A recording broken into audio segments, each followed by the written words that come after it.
Hello everyone and welcome to video 204. This is Noah and Bill. You can't eat the book. I'm reading the book to you. Today we are reading Sylvester and the Magic Pebble by William Steig. Huh? What do you think, buddy? Ready? Alright.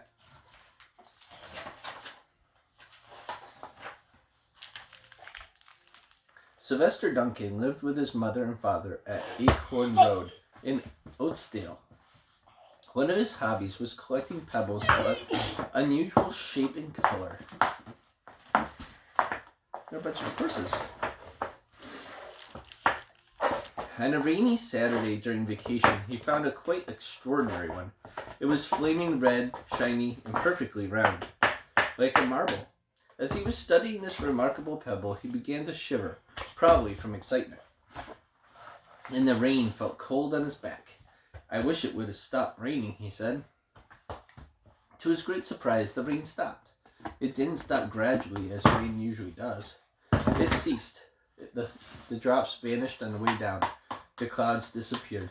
Everything was dry, and the sun was shining as if rain had never existed.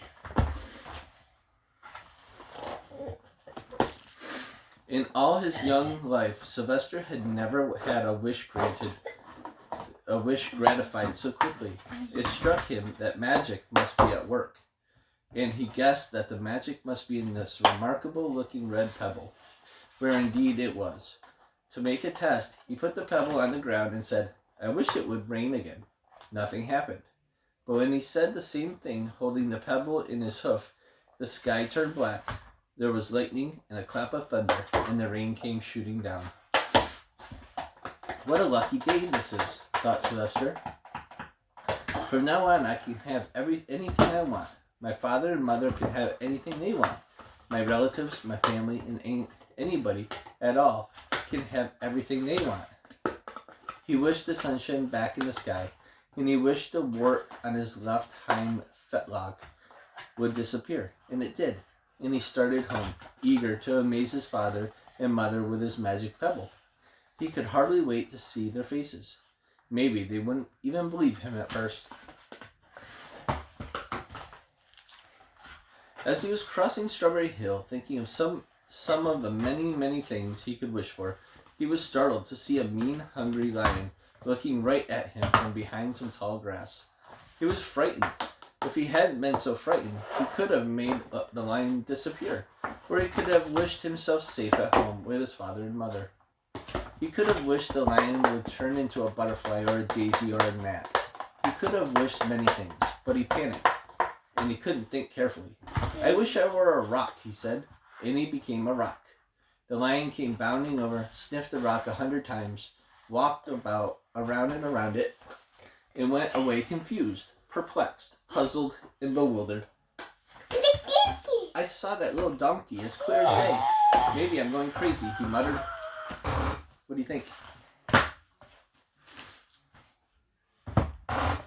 And there was Sylvester, a rock on Strawberry Hill, with the magic pebble lying right beside him on the ground, and he was unable to pick it up. "Oh, how I wish I were myself again," he thought, but nothing happened. He had to be touching the pebble to make the magic work, but there was nothing he could do about it. His thoughts began to race like mad. He was scared and worried. Being helpless, he felt hopeless. He imagined all the possibilities. And eventually, he realized that his only chance of becoming himself again was for someone to find the red pebble and to wish that rock next to it would be a donkey.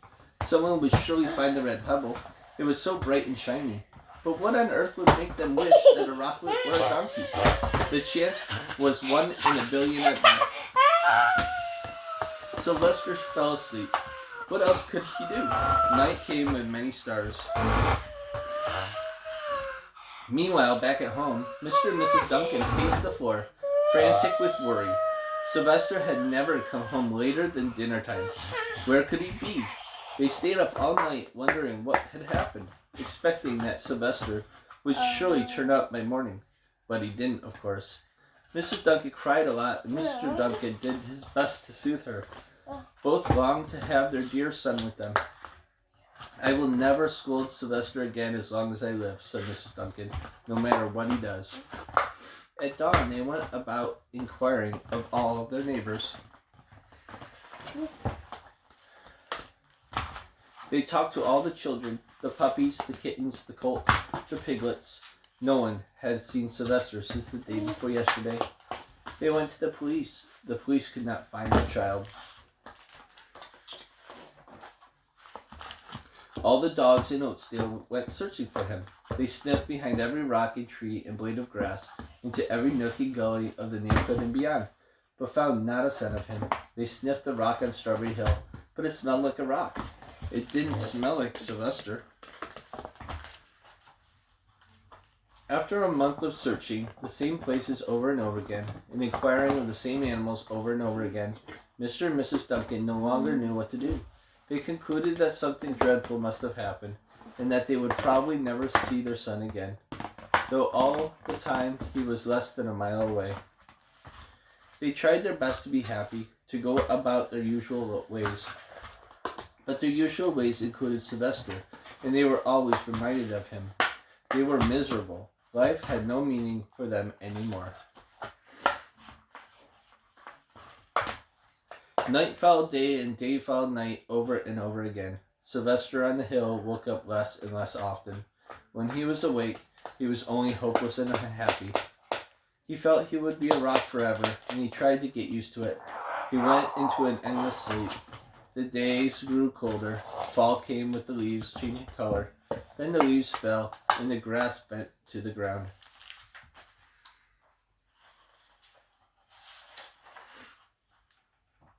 Then it was winter. The winds blew this way and that. It snowed. Mostly the animals stayed indoors, living on the food they had stored up. One day a wolf sat on the rock that was Sylvester and howled because he was hungry. Then the snows melted, the earth warmed up in the spring sun, and things budded. Leaves were on the trees again. Flowers showed their young faces.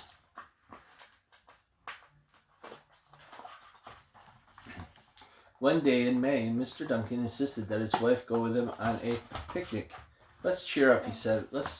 Let us try to live again and be happy, even though Sylvester, our angel, is no longer with us." They went to Strawberry Hill. Mrs. Duncan sat down on a rock. The warmth of his own mother sitting on him woke Sylvester up from his deep winter sleep. How he wanted to shout, "Mother, Father, it's me, Sylvester. I'm right here." But he couldn't talk. He had no voice. He was stone dumb.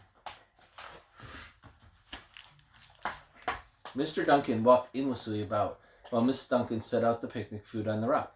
Alfalfa sandwiches, pickled oats, sassafras salad, Timothy compote. Suddenly, Mr. Duncan saw the red pebble. "What a fantastic pebble!" he exclaimed. Sylvester would have loved it for his collection. He put the pebble on the rock. They sat down to eat. Sylvester was now as wide awake as a donkey that was a rock could possibly be. Mrs. Duncan felt some mysterious excitement. "You know, Father," she said suddenly, "I have the strangest feeling that our dear Sylvester is still alive and not far away." I am, Sylvester wanted to shout, but he couldn't. If only he had realized that the pebble resting on his back was the magic pebble.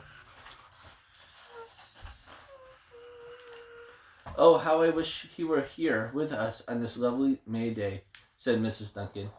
Mr. Duncan looked sadly at the ground. "Don't you wish it too, Father?" she said. He looked at her as if to say, "How can you ask such a question?"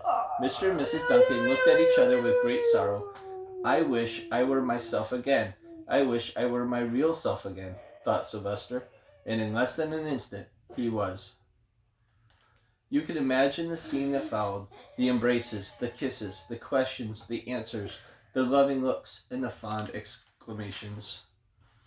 Now, when they had eventually calmed down a bit and had gotten home, Mr. Duncan put that magic pebble in an iron safe. Someday they might want to use it, but really, for now, what more could they wish for? They all had ever wanted. The end. Aww. That was Sylvester and the Magic Pebble by William Steig. Isn't that an awesome book? It's a good book, actually. Good storyline. Yeah.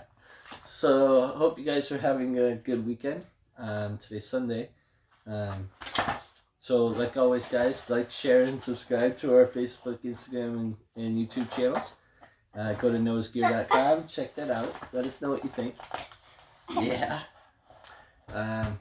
Still working on a whole bunch of stuff. Yeah, excited. We have a week off from school.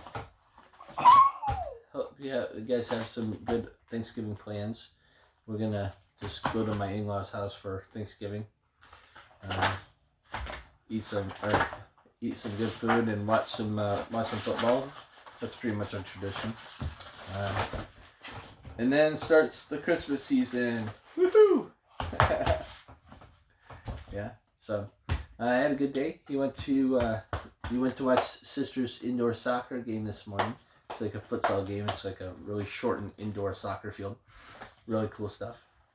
Sister did really well. And then we had a whole bunch of softball after that.